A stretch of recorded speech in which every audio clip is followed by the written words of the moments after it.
Welcome, everyone. This is the Veganic Living Podcast, and I'm your host, Kim Smith. Today, my guest is Robert Cheeke. Robert Cheeke is the founder and president of Vegan Bodybuilding and Fitness. He's the best-selling author of the books Vegan Bodybuilding and Fitness, Shred It, and the newly released Plant-Based Muscle.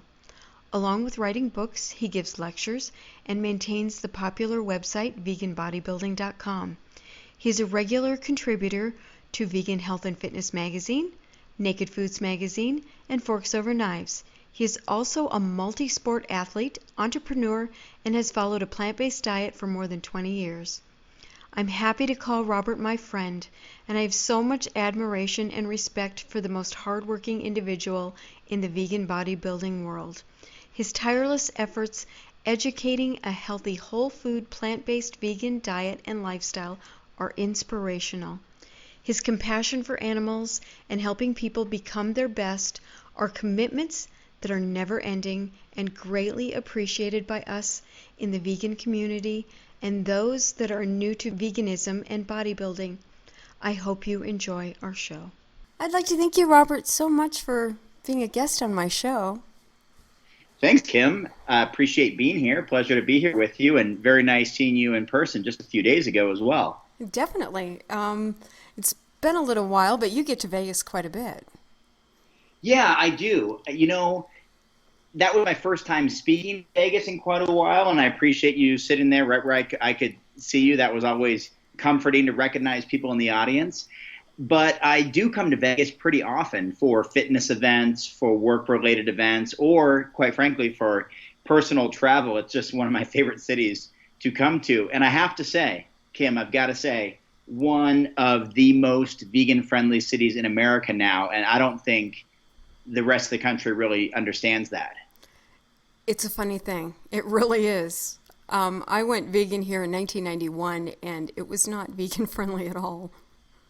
Yeah, I can imagine. Even when I was going there in the late 90s, early 2000s, it was nothing like that. Nothing like what it is today, which is pretty phenomenal. Yeah, I think it pretty much almost exploded overnight, actually. I'm surprised. I think we have 21 dedicated vegan restaurants now.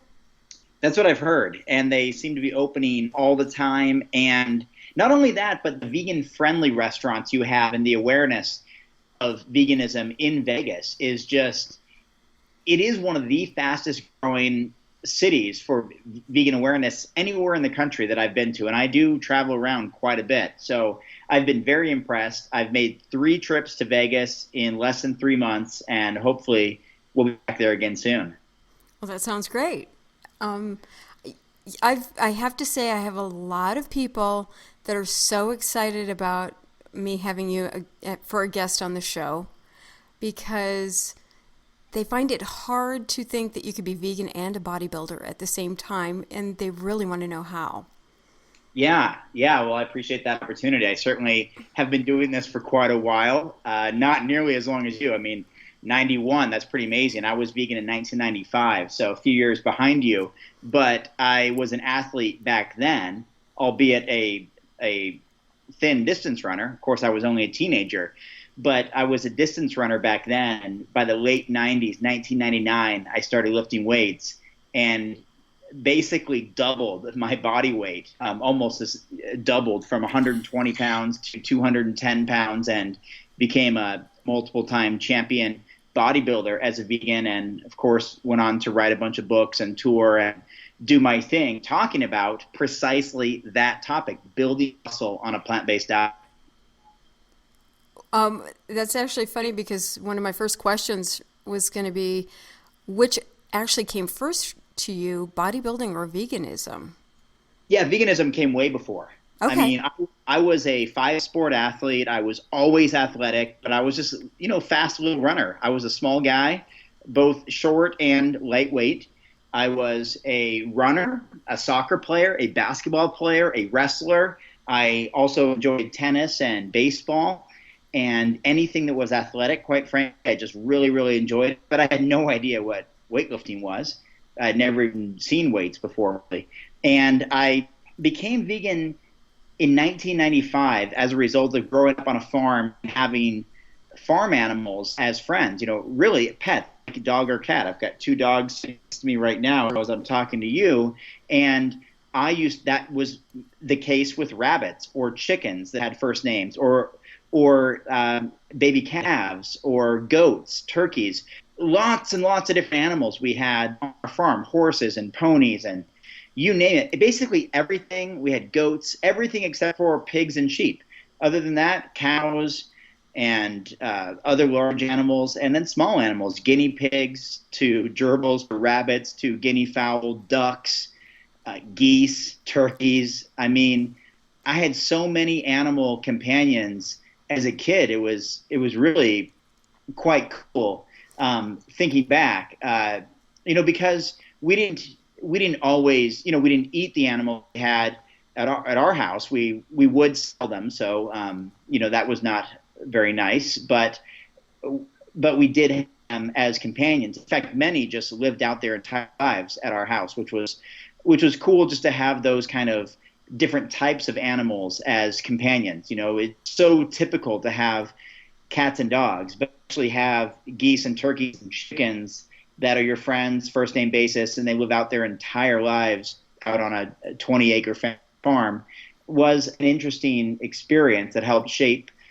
the way that I would look at animals and the way that I would look at food and the way that I would separate those two as individual beings with their own interests to live lives free of fear, pain, and suffering, and then food as something we would grow in the garden. We had a big garden. I mean, you name it, corn, tomatoes, zucchini, cucumbers. I mean, I just grew up raising food as in the form of produce. I mean, I would eat my snacks outside. We had apple trees and pear trees and plum trees and exotic things like quince and gooseberries and Asian pears and all different things, walnuts, hazelnuts, green beans, and I would snap green beans and I would go pick corn, or my mom would send me out, can you go grab this from the garden?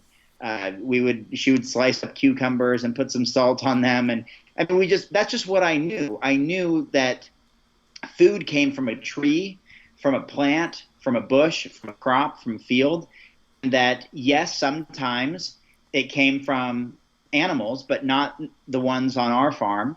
And as soon as I really made that connection that these food-like products, meat, dairy, these things that we call food, were really just body parts of animals who really didn't want to die. And so at age 15, I said, enough. I'm going to become vegan, but certainly wasn't sure if it was going to stick. And I certainly didn't know if I could achieve my athletic goals. I mean, this is the 90s, Kim. Mm-hmm. This is like, how it is. This is like early internet, even before the internet in my earliest days of veganism. Not a lot of books or anything out there at that time, even. Not a lot for the athlete. There were, once I finally did get the internet, maybe my junior or senior year in high school and used it at the library, I could look up and see that there were, when I was doing papers on animal rights for school, there were a few other vegan athletes out there, like a skateboarder, a couple of runners, another bodybuilder, a weightlifter. We're talking, you can count them on your fingers, the vegan athletes that were prominent or had any kind of publicity or reputation. So I had a lot to figure out on my own. And luckily I did. And veganism came years before bodybuilding, half a decade before bodybuilding. Wow.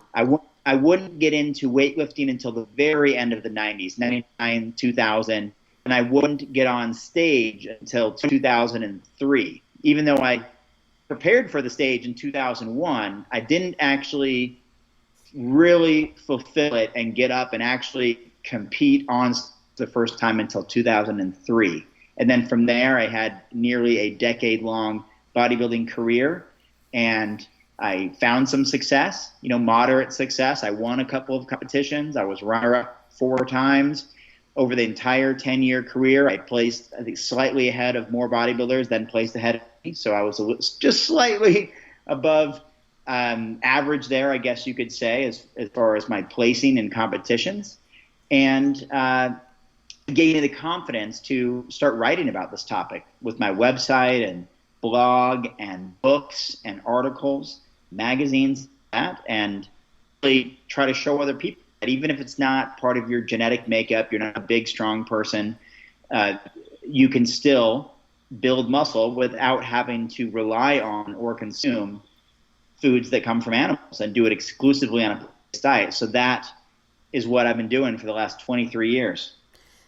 So you really did build your muscle on a vegan diet, where I think I noticed that a lot of arguments on comments from bodybuilders saying, well, they just turned vegan, they had built their muscles before they went vegan, type of, that kind of Sure. attack kind of a thing, like, is it real or not? But you really did build them from being vegan.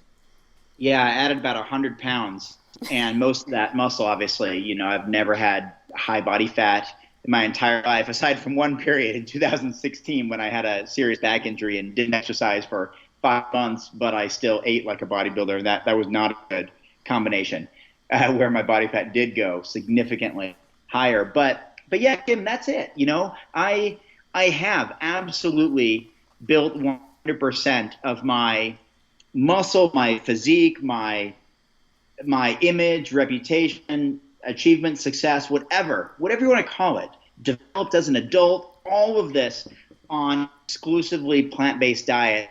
That's really one of the things that resonates with a lot of people when I do use social media. I'm on a social media hiatus right now. I haven't used it in a full month to focus on writing. But when I do post my before and after photos, my Transformation Tuesday or my Throwback Thursday or Flex Friday, or just share photos of here I am, 120 pounds, teenager, becoming vegan for animal rights. Here I am in the next photo, over 200 pounds, champion bodybuilder. It's day and night difference. And it also, I want to be clear, it didn't take me 23 years to do that. I was 105 pounds by the time I was 23. I mean, I gained 75 pounds in the first 7 years of being vegan. And then I only added another 15 after that, because once you start to hit a number that high, around 200 pounds or more, especially when you're built to be a 170 pound runner, it's hard to continue to build beyond a certain threshold for certain body types. So it didn't take me decades to do it. I did it in a matter of years.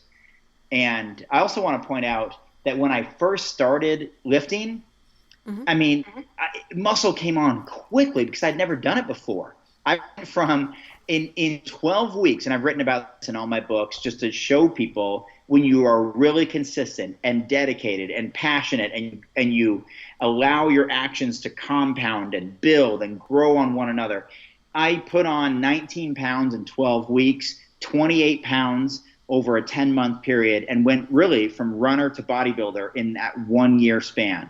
When I had already been a college athlete, I ran cross country at Oregon State University. I was a long distance runner all through my life, around 18, 19, running in college. And then I decided that I really wanted to get bigger and stronger. We all want something that we don't have, we've never had before, and we want to try it. And for our own reasons, I used to want to be a pro wrestler. I just wanted to be bigger and stronger. I grew up in that era of pro wrestling and Captain Planet and these strong, positive, representative role models, whether they were fictional or not, trying to do good things, and they were strong, muscular people, and I just aspired to do something like that.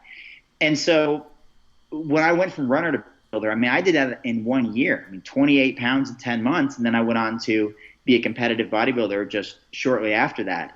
And so it can be, not only can it be done, it can be done really efficiently, really effectively.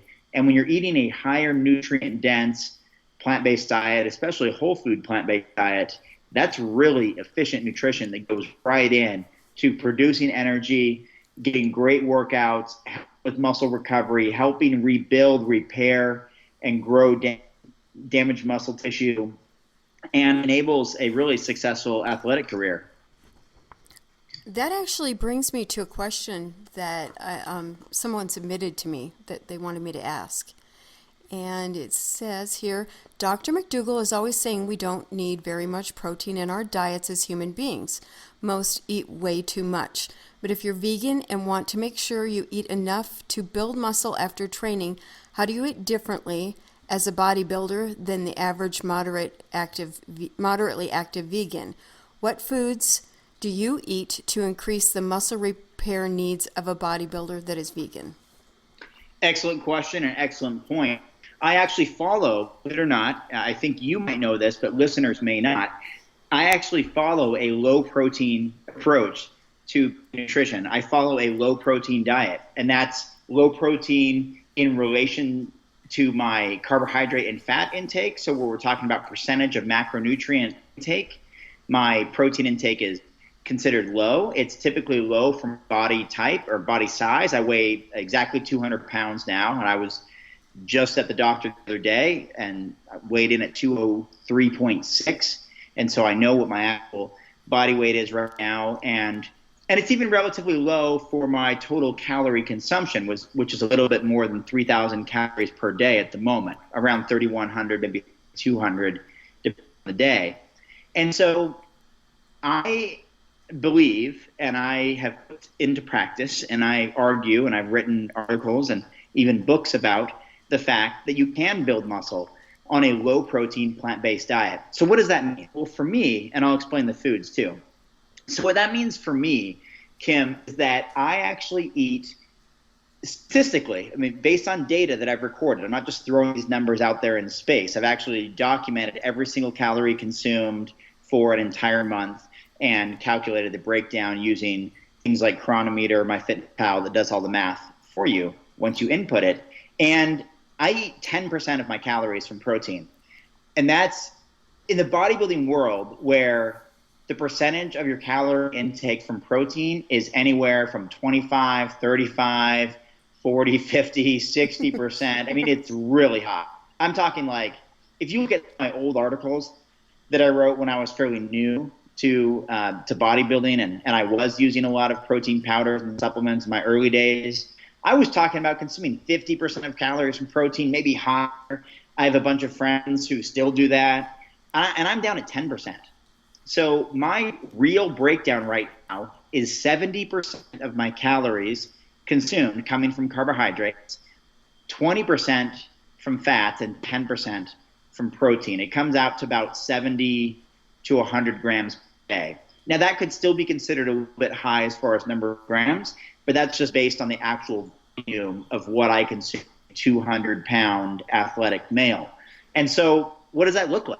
Well, to me, the diet doesn't have to change all that much. The question was, so how does it change for building muscle mass compared to someone who's moderately active? So how does it differ as a bodybuilder versus someone who's moderately active?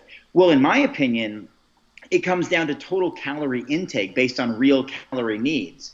So just because I'm active, maybe more active than somebody else, or I lift weights and somebody else doesn't, that doesn't mean that I need more protein, in my opinion. That doesn't mean I need a higher percentage of protein. That doesn't mean I need to consume more of it total. What it means is, because I'm active, what does that mean? I'm expending extra calories. I'm burning more. So what that means is I need to just consume more total volume, more total calories than someone else who's active. So I don't need to adjust my protein intake. It can stay down there between 5 and 10%. Even as a 200-pound weightlifter, I don't need to consume that much protein in order to rebuild, recover, repair. Why? Here's the answer. When you're eating plant-based whole foods, what you're getting is the highest amounts of vitamins, minerals, amino acid, antioxidants, water, fiber, nitric oxide, phytonutrients, all of these things that you need to just function as a person and to replenish after a workout and to continue to grow and build and be healthy. And so you're not going to find the optimal versions of all of these different things, all of these micronutrients and phytonutrients. You're not going to find them in optimal forms in processed foods. You're not going to find them in refined carbohydrates, refined flours, refined sugars and highly processed oils that are 4,000 calories per pound of fat, you're just not going to. And that's what makes up most people's diets. Most of us consume processed foods. Even people listening, even people who are focused on healthy living and health foods and whole food living and all of that, we often default back to some sort of processed foods, whether it's a pastry or a cereal or a processed beverage or whatever, for breakfast, lunch, dinner, snacks, desserts. Like, these things make way into our diet all the time.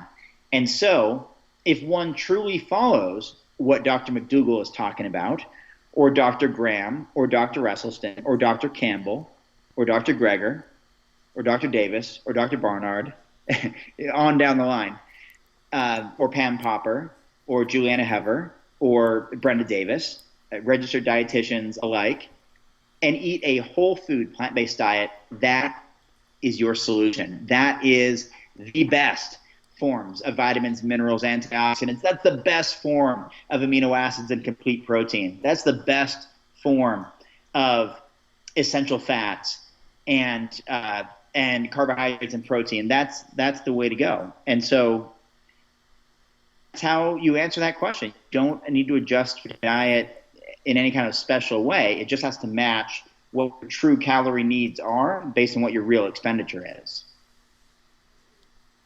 And do some exercise, work out, lift weights, right? To build muscle. Sure. Yeah, absolutely. But as far as just how the diet differs between an active person, it's all based on what are you doing with your time? What requirements do you really have? Do you need to replenish all these extra calories or not? Or are those just being stored as surplus and will be added as body fat later on if you're not very active? So that will dictate what your true calorie consumption should be. It's amazing how we've just been brainwashed on how much protein we need. Yeah, that's probably one of the biggest messages we see in nutrition. It doesn't matter who you are, where you go, stop in at any grocery store, and protein will be heavily advertised on anything from cereal to yogurt, to beverages, to frozen entrees, sports nutrition, energy and food bars. It doesn't matter what it is. Protein is something that is not only just a buzzword, but it is the biggest selling word out there. If you want to sell your product, slap protein on there. And then people talk about, I'm sure you've come across this during your 25 years of veganism or more, that people say, I tried being vegan, but I just need more protein for energy. Well, you can stop them right there and say, hold on, back. What are you talking about? Protein is the least efficient form of energy. Carbohydrate is our primary energy fuel, and then fat. Protein is incredibly inefficient. So we have a misunderstanding of what protein does. Now, yes, it's good for maintaining muscle mass and strength and tissue development, and it's good for recovery after exercise, and it's necessary macronutrient, and it helps us repair and grow and stay strong and all these different things. But it doesn't give us energy. In fact, it sucks energy away from us. If you eat a heavy protein meal, good luck staying awake after lunch or dinner. You're going to your digestion is going to be working so hard, it's going to suck energy from you. You better not be operating heavy machinery or going out for a workout after that, because you're going to be in trouble. So we have a misconception of what protein is, a misunderstanding of what protein does, and a misappropriation of when and how and why to consume protein, thinking that it's an absolutely necessary macronutrient to consume at all times, when really it's something that should be consumed in very low doses, moderate amounts, and just as part of a healthy diet, because of protein in basically everything. There's amino acids in every food. So even eat mangoes and bananas and things that have zero association with protein, but they still have amino acids, the building blocks of protein, in them. There needs to be no emphasis on added protein. I mean, Kim, even I, as someone who's very, very aware of this, I don't even, and a longtime vegan, I don't even eat things like tofu or tempeh or seitan. I mean, I actively go out of my way to consume a low protein diet. Protein is so easy to get. People ask, like, how do you get enough protein as a vegan? How do you get enough protein on a plant-based diet? Are you kidding me? It's hard not to. It's hard not to get enough protein, and people just don't know because they don't know how much they need. They don't know where it comes from. They don't know how much is in certain foods. And if you document this stuff for any period of time, a few days, a week, it'll be this eye-opening experience where you realize, wow, not only is protein super easy to get and really easy to digest and assimilate and utilize when it comes from whole plant foods, that I don't even have to go out of my way. Not only do I not need protein shakes and protein bars, I don't even need tofu, tempeh, soy food, seitan, whatever, unless I want to, unless I just like the flavor or they're easy to digest or they're convenient or tasty or they're something that I enjoy. But we don't have to go out of our way at all on a plant-based diet to get adequate protein. In fact, even, I think, what does Dr. Greger say? Even 70% of vegans and vegetarians eat more protein than they need, yet 97% of all Americans underconsume fiber. They don't get enough fiber, which is only found in plant foods.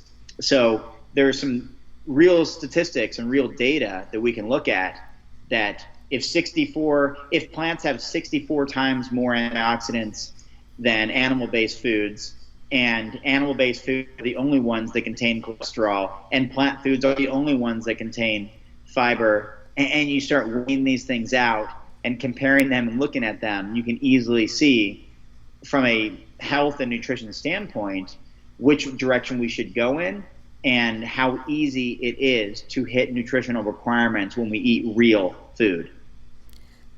I think because we're given misinformation that helps industries with the protein lies, people don't realize it's not like vitamin C. It's not like something our body doesn't create or recycle and reuse also. Go ahead. Go ahead. No, go ahead. Oh, I was just going to bring up the fact that you completed the T. Colin Campbell nutrition certification course in 2012. And I was wondering how this changed the way that you viewed your food and your diet, as well as supplementation. Yeah, it's funny you mentioned that. I have a guest lecture in the course now, all these years later, and I have for years, but we just refilmed it a few weeks ago, and I was giving feedback based on the videos that we professionally filmed just yesterday. I was reviewing those videos. That's actually the same, one of the same main filmmakers who produced Forks Over Knives was doing my filming for the interviews for the Center for Nutrition Studies through Cornell University, the Dr. T. Colin Campbell course. And to answer your question, Kim, it changed everything. I grew up in the bodybuilding world believing that I needed to consume large amounts of protein and large amounts of calories, and so I did. I have said many times I consumed 5,000 calories per day, and I documented it, so these are real numbers. I still have them, actually, in my old journals from when I was a teenager and in my early 20s. And I consumed 100 grams of protein a day, so 3 to 4 times the amount that I consume now. Yet, even as a hardcore bodybuilder, I mean, I was really into it. I was a bodybuilding fan. I toured around the country attending bodybuilding events and following celebrity bodybuilders and just being a fan of the sport and a fan of bodybuilders and posters all over my apartments as a young kid in my 20s of bodybuilders. And I just loved it. And even then, 6 protein drinks a day, hardcore in the gym, I only got up to 195 pounds. You know, I mean, that's just my max. I thought with my body type as a former runner and as just a slim build, I don't know that I'll ever really surpass 200 pounds. I mean, I tried stuffing my face, working really hard in the gym, just giving everything I had. And then I took Dr. Campbell's course and I learned much more about the relationship between whole foods and elevated levels of nutrition and about the necessary consumption of sports supplementation that they don't really do a whole lot, especially for just the average person, unless you're at an Olympic level in sports or very elite or professional or world class, where very slight changes could add very specific benefits in isolated circumstances. But for most of us, they don't do that much. And in fact, they can harm us. If more protein were better, we would just guzzle it down and just pile it. But it has adverse effects on kidneys, liver, bone density, energy levels, digestion. I mean, there are some repercussions to this. These are some of the consequences of a high protein diet. And sports supplementation, I already mentioned I was doing 5 or 6 protein drinks a day. This not only loaded me up with protein, it prevented me from consuming more nutrient-rich complex carbohydrates. I just didn't have room for them in my diet anymore. I didn't have room to stomach eating leafy greens and fruits and vegetables and the things that provide the best nutrition. And I was over-consuming, eating bread and bagels and anything that I could that had calories in it. So I would eat thousands and thousands of calories a day, thinking it's contributing to my overall muscle building. But a lot of these are empty calories, and they're not nutrient dense, and they're not helping with recovery, and they're making me full and bloated and have poor digestion and feeling heavy and lethargic and all these different side effects, basically.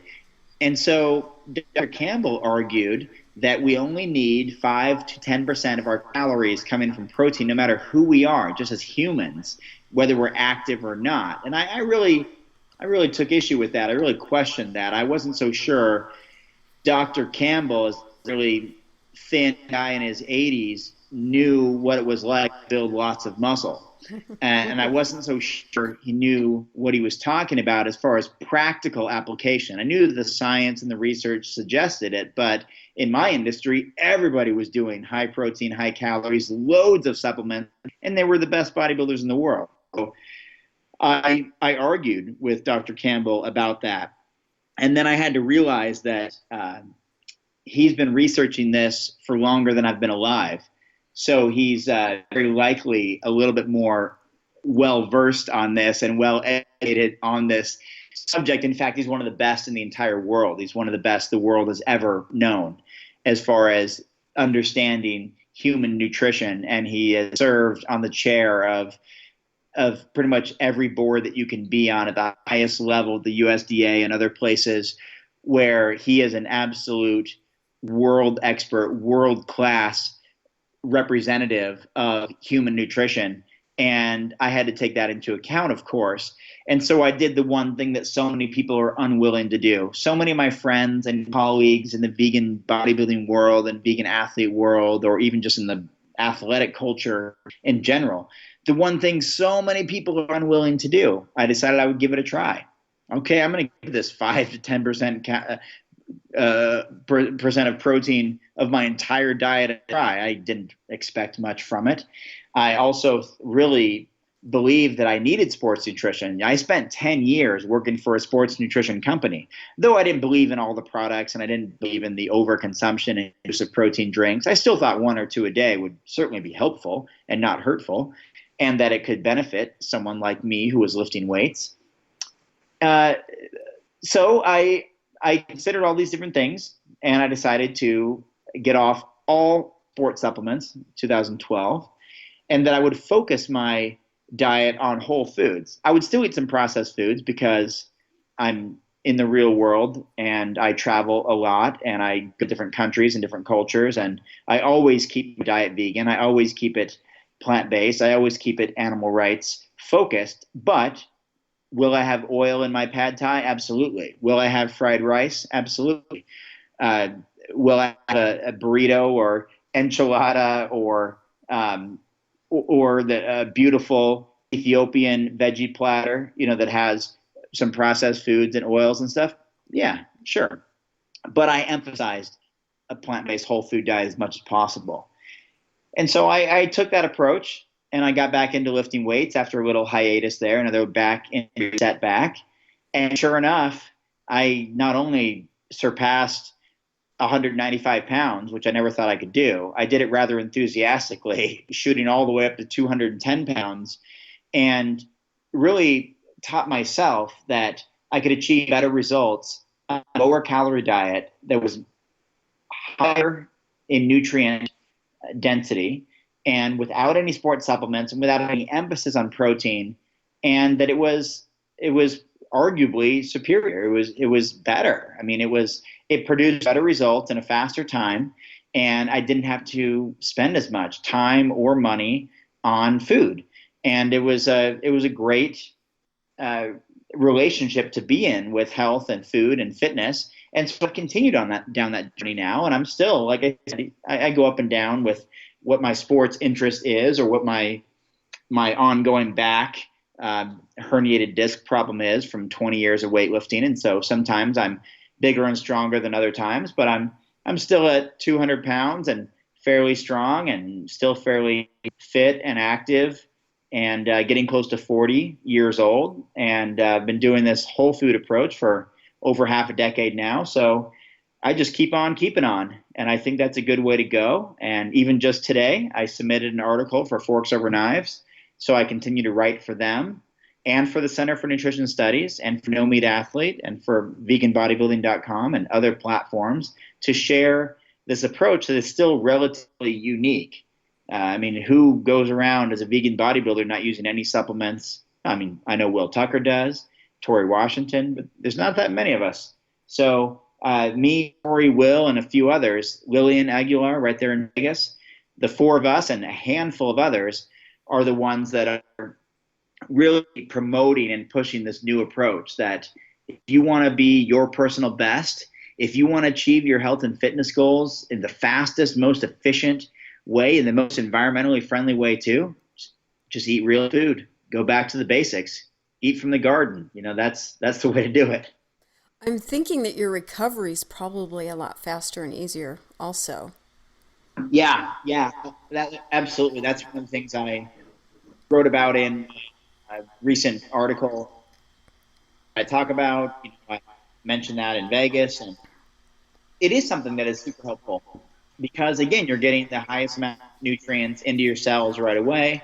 Get in there to repair and replenish damaged muscle tissue, and recovery and increased energy are the two byproducts of a whole food plant-based diet that are the most commonly experienced by people who do that.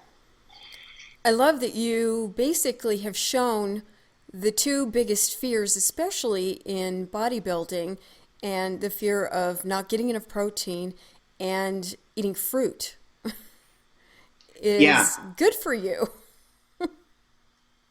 Yeah, and I think that's one of the things from a personal standpoint.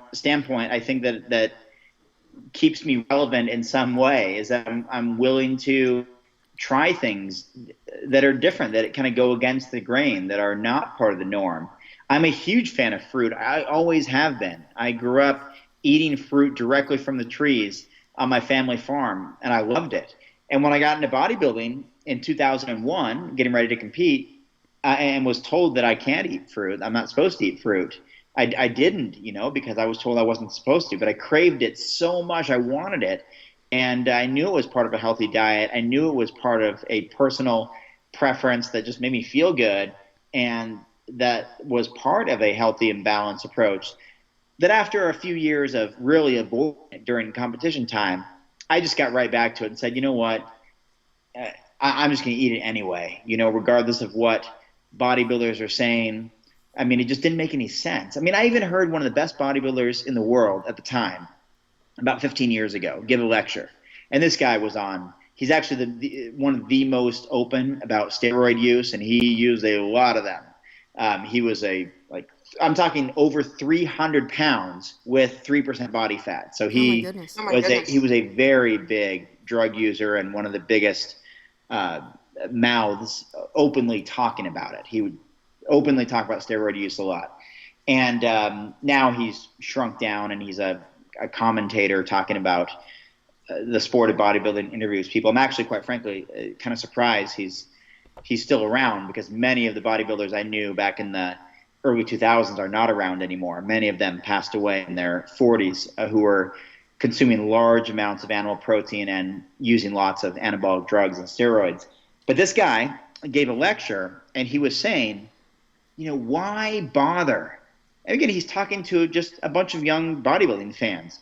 Why bother filling up your stomach with fruits and vegetables when you can just take vitamin pills and have so much more room for chicken breasts? You can eat 6 chickens a day, because that's what he was eating and what many others eat. Eat 6 chicken breasts a day, and don't worry. You don't eat fruit and vegetables, and just take pills for that. Take pills for vitamins and minerals and all that, and just load up on animal protein. And that's what many bodybuilders who are no longer with us did. And it's really too bad. And so I know Will Tucker is probably the biggest advocate for consuming fruit of any bodybuilder that I know, which I think is fantastic. I'm a big fan of it as well. And I know some others. I think probably Corinne Sutton and Tori Washington and Lillian Aguilar are focused on it as well, as something that is just part of a low-stress, healthy, balanced approach.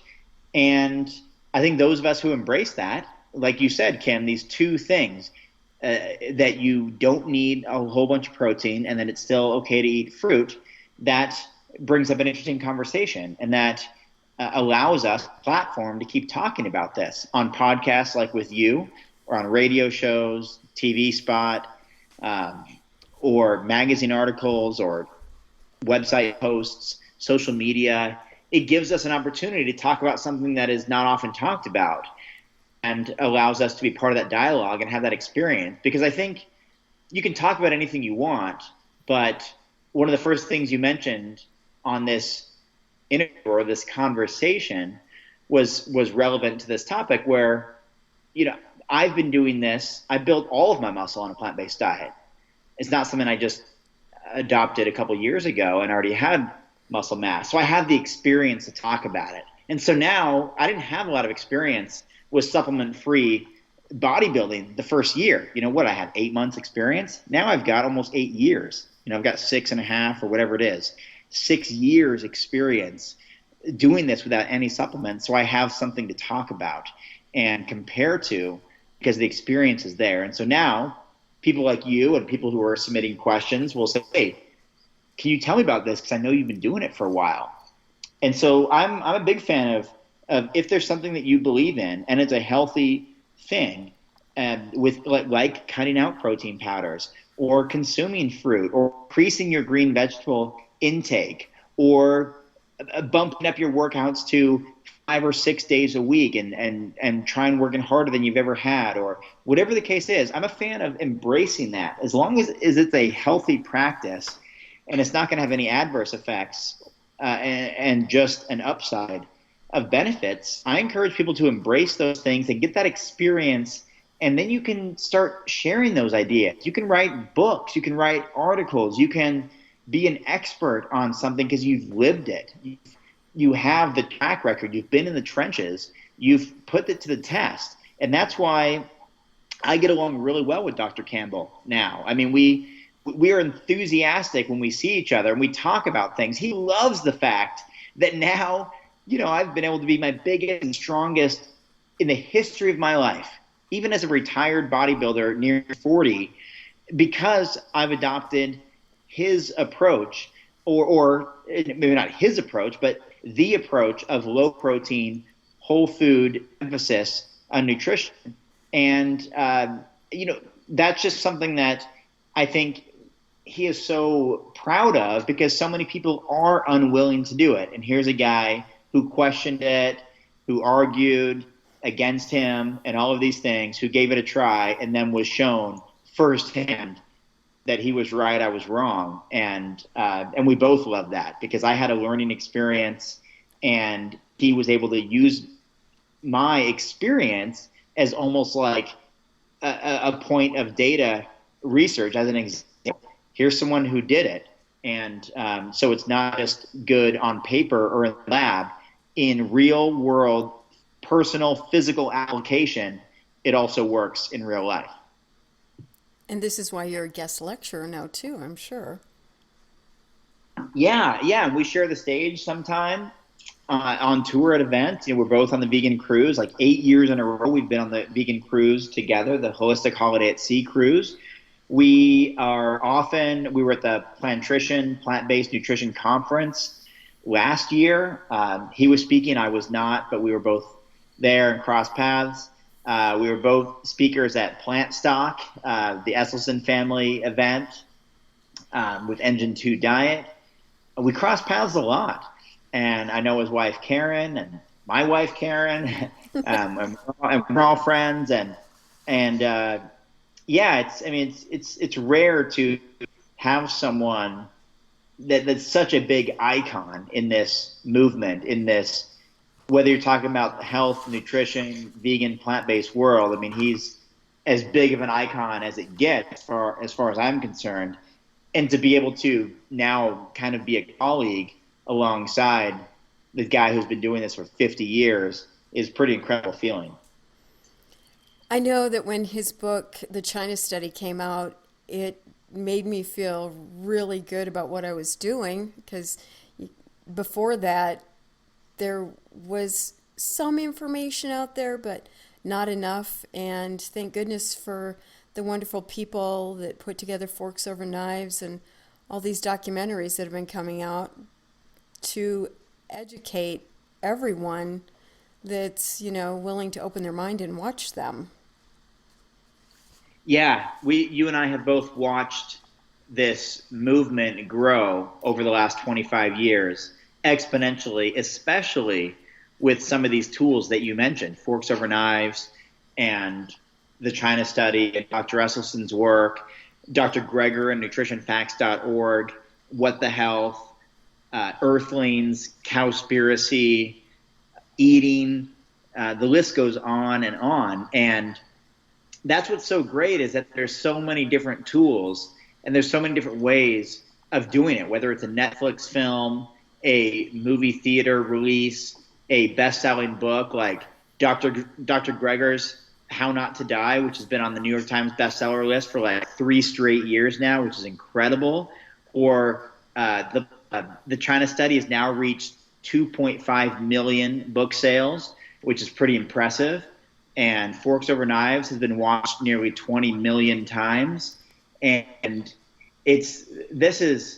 Earthlings was one of the top 50 Google movie downloads of the year when it came out. So one of the most popular 50 movies of the year based on actual downloads. And this is social media, the fact that there are some vegan individuals, friends of ours, colleagues of ours, vegan celebrity types, if you will, that have millions of followers on social media or hundreds of thousands of followers following these vegan bodybuilders, vegan athletes, vegan authors.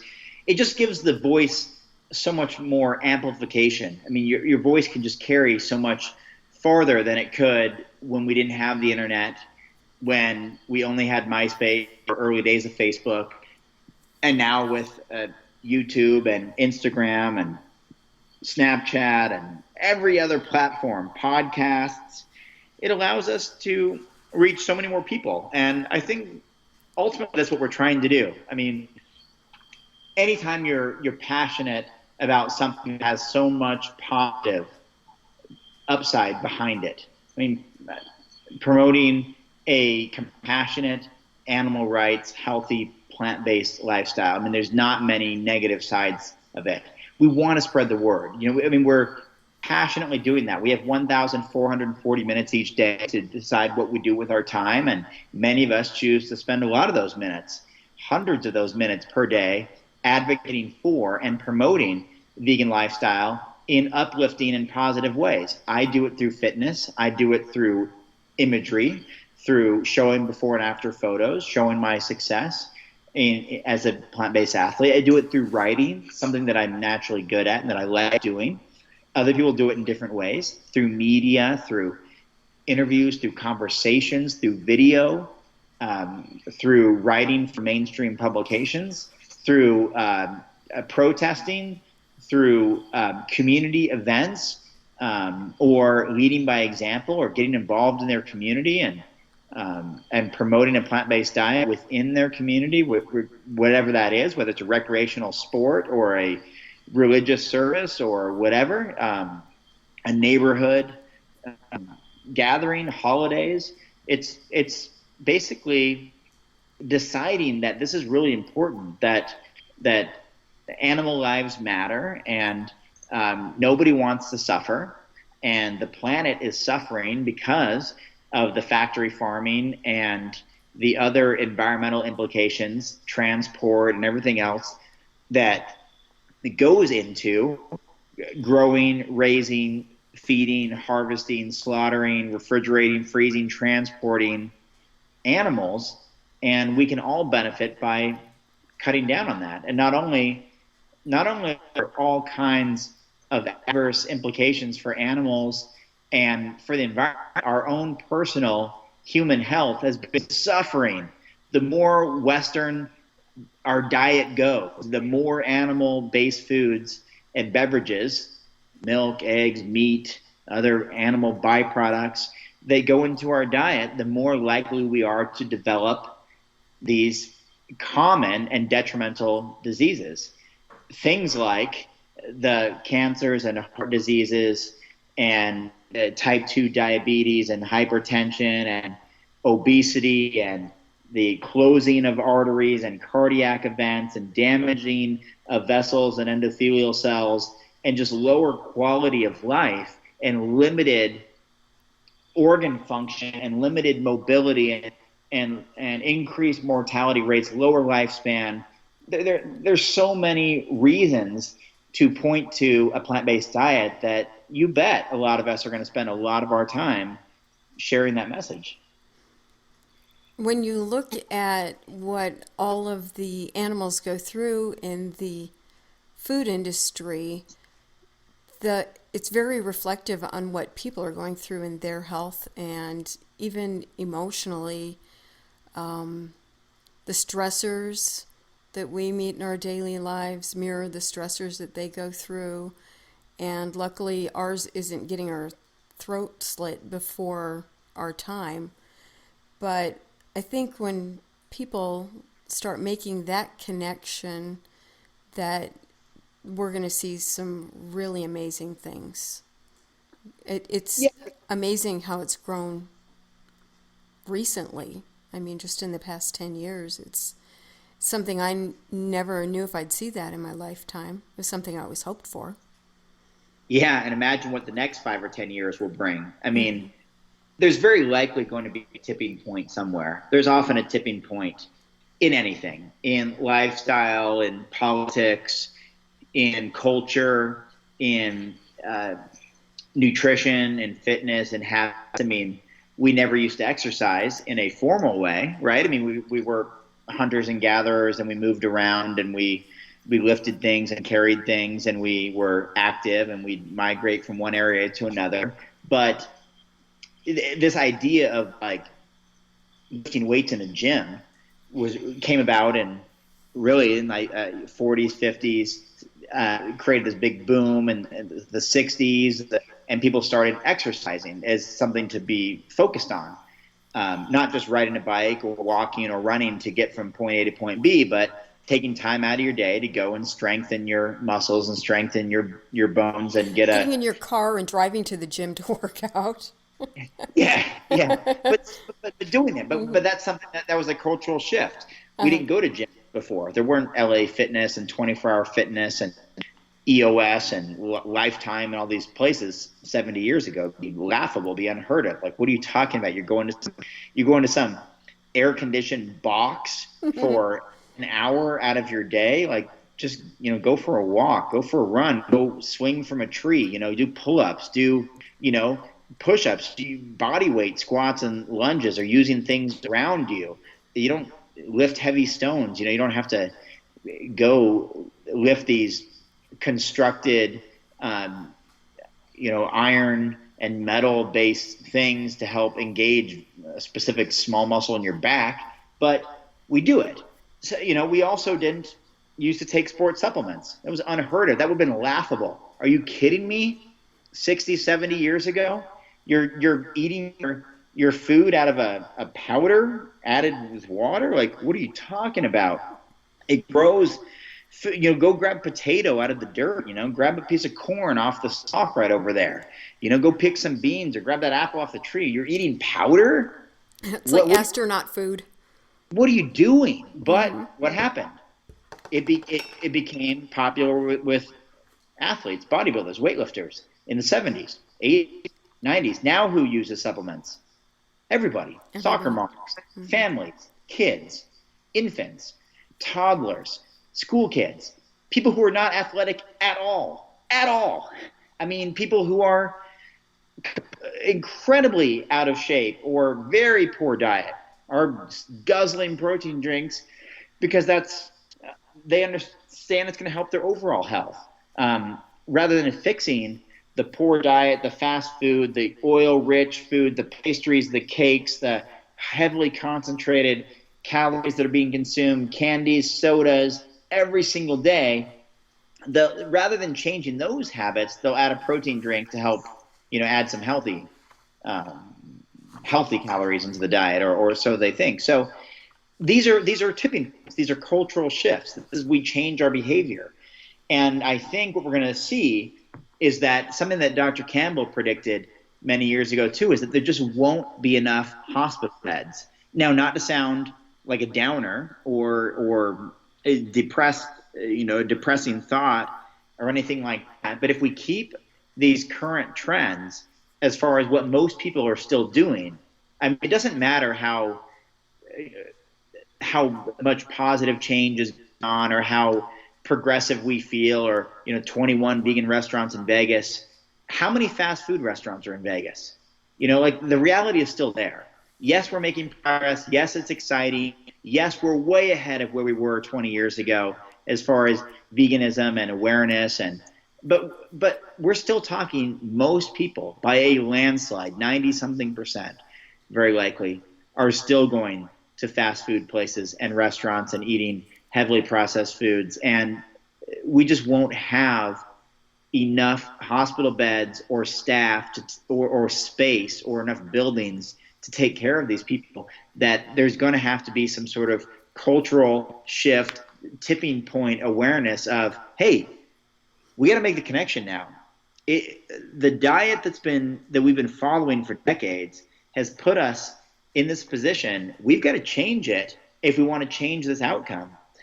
And I think that's when we're going to have to see a major shift. We're also, maybe we just run out of land. Maybe we just run out of resources for factory farming and for growing the crops for the farmed animals and all the transportation needs and all the contamination issues, and having to very unfortunately dispose of thousands or hundreds of thousands of bodies that were slaughtered because now there's contamination issue, and so their lives are completely wasted, not even used in any form of anything, and totally commodified and totally left to be tossed away. We're just going to run out of space. We're going to run out of resources. We're going to run out of water. We're going to run out of crop space, and we're going to have to realize that we've got to use that space to create plant foods for ourselves, and maybe growing vertically is something that makes a lot of sense, like fruit trees. You can grow a lot in a vertical space with the right types of fruit crops, or nuts. Nuts also growing vertically, walnuts, hazelnuts, etc. Great sources of nutrition, omega-3 essential fats, and all that. We might have to start doing that, and so, Kim, I think we will. I think we will see a shift, maybe sooner than later, and I think it's going to be based on health and limited resources. It's really sad to see what's happening to children today with diet. Like you said, with the fast food restaurants, that when we were kids, that used to be a treat. You do every once in a while, but Right. now you see it happening daily, and kids don't just go out to play anymore and get their exercise. And I fear for their health the most. They're saying most kids, the parents are going to outlive them now. Yeah, that is a scary thought, that I don't know what the numbers are now. They seem to change all the time. That what is it like one in two boys will develop cancer, one in three girls, or one in two now. I mean, 50%. You have a room full of six kids, half of them are going to get diabetes. The other half are going to get cancer. Another third are going to get have cardiac issues, perhaps have a heart attack. I mean, pretty soon you start looking around the room. You have a classroom full of kids, and every single kid in that room is statistically likely to get something, and something that's really bad.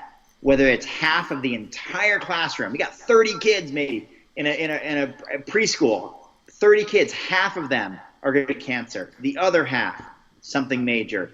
And everybody there is statistically likely, maybe 28 out of 30 or something, to be overweight, and maybe 70% or 60% of that total number, 20-something kids out of 30, will be clinically obese. And those are going to lead to a few other things too. Perhaps type 2 diabetes, perhaps the closing of arteries, perhaps hypertension, perhaps who knows what else. But the fact that you can take a classroom in anywhere in America and know that statistically most of them, if not all of them, are likely to contract some sort of degenerative disease during their time, and not even like when they're 60 or 70, but maybe by the time they're 30 or 40. That is a scary thought. And if we don't wake up to this and realize that the heavy fat and calorie and animal protein foods that we give our kids for breakfast and for snacks, and the fact that you can drink a gallon of soda a day because it's free refills and fountain soda, you can just go to town for 64 cents or 89 cents and have as much as you want, and there's not going to be repercussions. We've got to be aware of this, and children are in a very rough spot right now. Like you, I grew up on my bike all the time, outside playing baseball with my brothers, running and playing outside and climbing trees and picking fruit and all this on the farm until we got a Nintendo, and then later a Super Nintendo. We didn't play any of those things. We didn't watch TV. We were outside a lot. There wasn't much for kids on TV back then either, unless it was Saturday morning.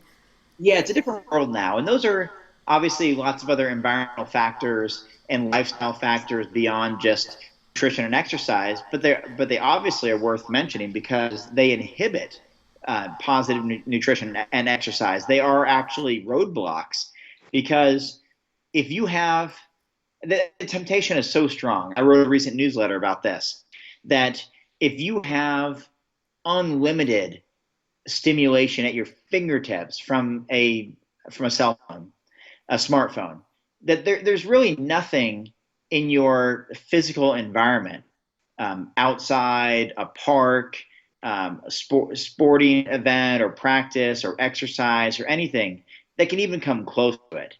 I mean, you can be following along with a dozen conversations in a single minute in an online world with an Instagram or Facebook or instant messaging or texting, where even just talking to somebody in front of you can't even come close. You'll just be bored out of your mind talking to one person when you can be carrying on with a dozen people. I saw this yesterday. I was in the gym, and there was a woman who was I could just see her lighting up. She was having so much fun texting whoever she was texting, but she wasn't doing the exercises.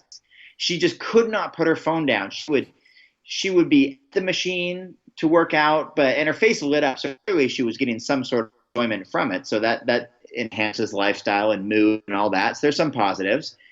But she was in the gym, LA Fitness, for a reason, probably to exercise. I couldn't do it. She just could not do it.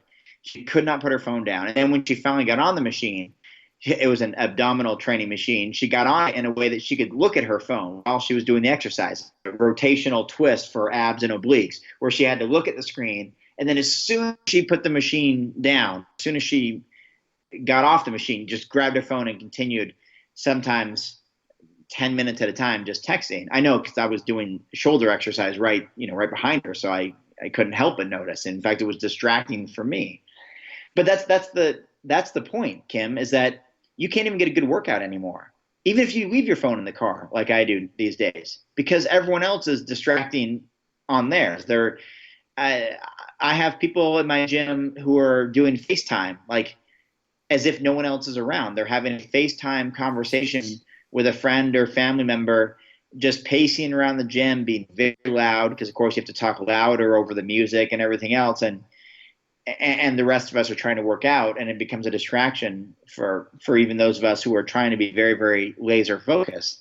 So imagine if you're a kid already susceptible to lots of stimulation and distraction and different exciting things going on, but it's all at your fingertips. There's no need to exercise, no need to eat healthy food. There's no need to leave the television or video game or computer, because everything is there right in the palm of your hands. And not only is that going to prevent you from doing these healthy habits, but it's probably going to inhibit your ability to build relationships with people, because there's no need to make eye contact anymore. There's no need to ask questions.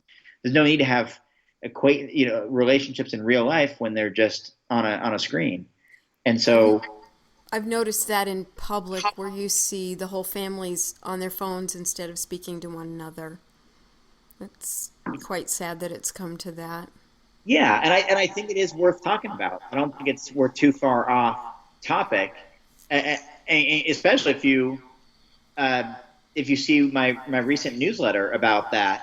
It was the most, I don't know what you want to say, popular, or it got the greatest response of any newsletter I've ever sent, when I've been sharing what it's been like for an entire month being away from social media and news media, and just the way I look at things a little differently. Not that I'm better than anybody else, and I'm not.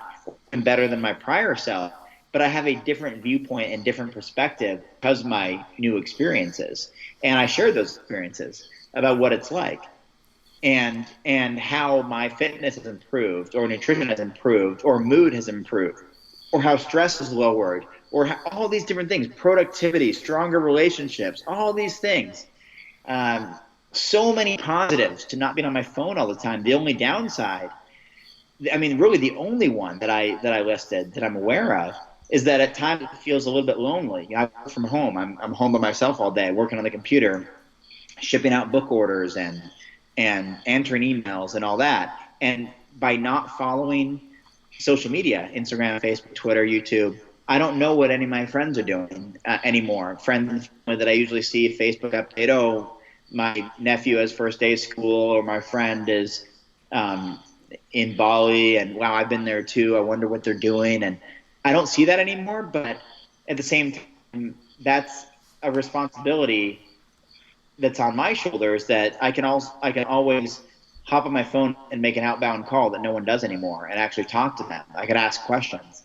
Hey, what's new with you? It's been a while. It prompts a different type of communication, and I don't have to know what's going on every second of the day. And therefore, I'm also not stressed out by it. I'm not stressed out by world events that are going on, or my friends' ups and downs and challenges, or online debates, or upsetting animal rights footage, or anything like that. I don't see it anymore. But I'm focused on being my personal best right now, and getting my best fitness results, my best health results, my most creative writing, my most productivity.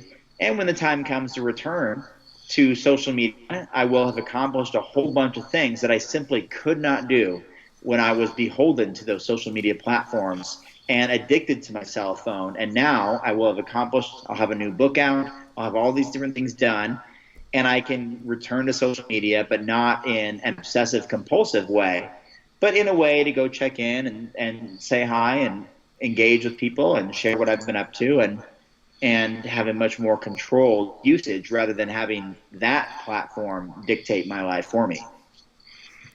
Are you ready to give us a hint on what your new book is going to be about? Well, I haven't really talked much about it, but I think I'm done writing books. I don't have much more to say. I have 3 books out there that are all about 300 pages in length.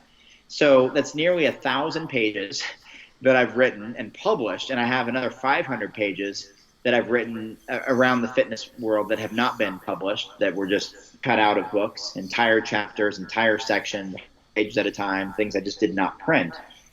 And I've used some of that for articles later on. And so I have collectively 1,000 pages of my best stuff out there among 3 books and dozens of articles for magazines and websites. And so now what I'm thinking of doing, Kim, is writing about the actions, behaviors, strategies, and mindset that enabled me to do that in the first place. What enabled me to become this skinny farm kid who had no business in bodybuilding, become a champion bodybuilder anyway? What enabled me to have very little background in writing? I mean, very little, a couple classes, but go on to become a best-selling author many times over. And what enabled me to do what I'm doing now, sitting in an office at home, running my own company that I've been running for now 15 years, where I get to tour all over the world and speak in China and Australia and London and all over Canada and United States and Caribbean and all these different unique places.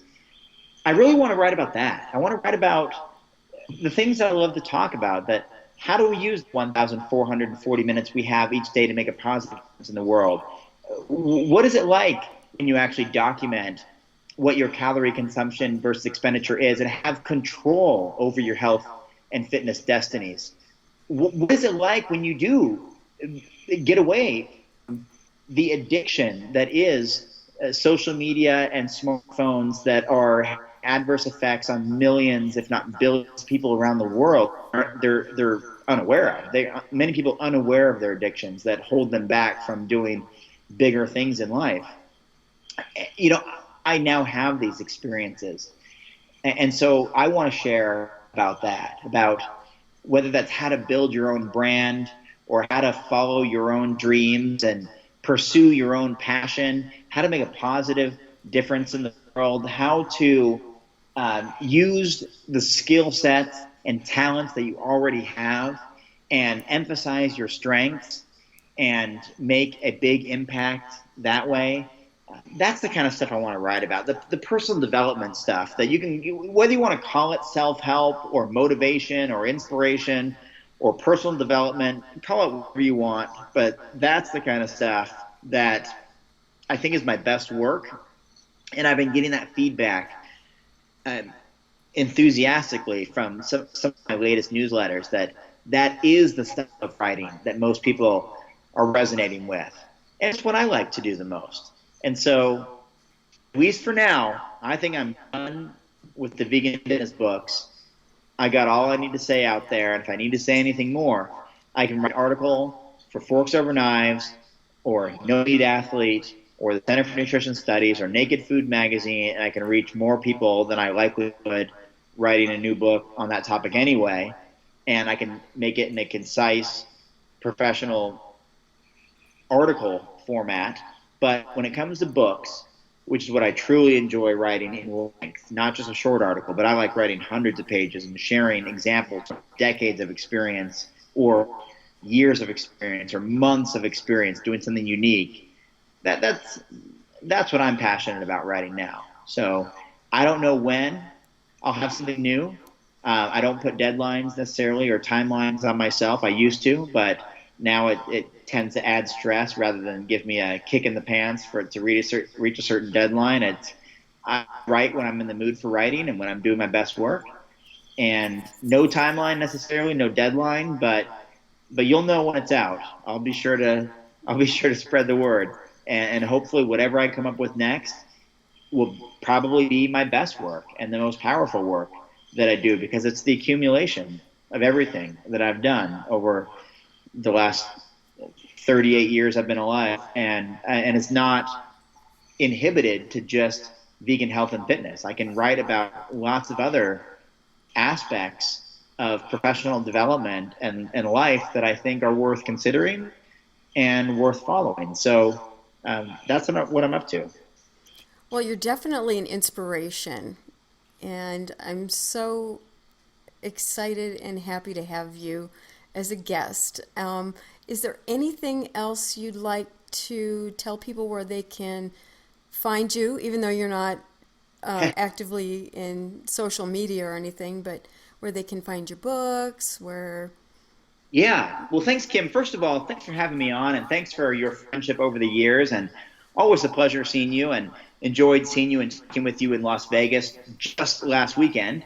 So that was a pleasure. Thank you. And also, I mean, you've just been such a tremendous supporter of me and vegan bodybuilding and fitness. I mean, when I look back at online, I mean, you've been supporting me for years, and I mean that means so much as someone who's wanted to be a writer since I was 8 years old. Someone who's wanted to run my own business and brands as a kid. To be able to fulfill these dreams, it's not possible without people like you supporting me. So I mean that sincerely, and I'm honored to be able to tell you that it means so much. And thanks for having me on today about some of these interesting topics. As far as finding me, veganbodybuilding.com is the website that I've been running for many, many years. It just had an overhaul. It's still got a few kinks in it, to be honest. A few links don't work.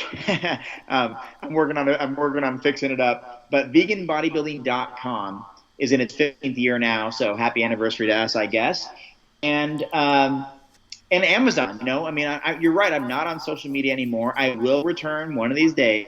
So you can find me just searching Robert Cheek on all these different media platforms, but I very likely will not respond to direct messages or emails or comments or anything like that. So if you want to reach me, veganbodybuilding.com is the way to do it. And if you look on Amazon, you'll find all my books there. And that's a great place to get it with, free shipping with Prime, or order from my website, and I'll send you a little thank you card and a whole bunch of free gifts to show my appreciation. Lots of free gifts. I sure do. I'm staring at them right now in my office. I've got hundreds of them in front of me, and I've got packages going out today for major promos. So, and I'm sure these promos, at least some of them, will still be active by the time this airs. So, yeah, you know how I do it. I go big. So, I always show appreciation that way. Thank you, Robert. Well, thank you, Kim. I appreciate the opportunity today. And thank you for all the great work you do and that you have done for more than 25 years to make a positive difference in the world for animals, for the environment, and for people alike. So thank you, and I commend you for all the amazing work you've done for decades. Thank you, Robert. I am so humbled by that lovely appreciation. You don't realize, and you forget, every day that you choose to eat vegan and live the vegan lifestyle, that what a positive difference you're making for the world. And thank you for reminding me. And thank you so much for all you do, Robert. I really appreciate you and all the hard work you have done over the years to make veganism easier for people. Thanks, Robert.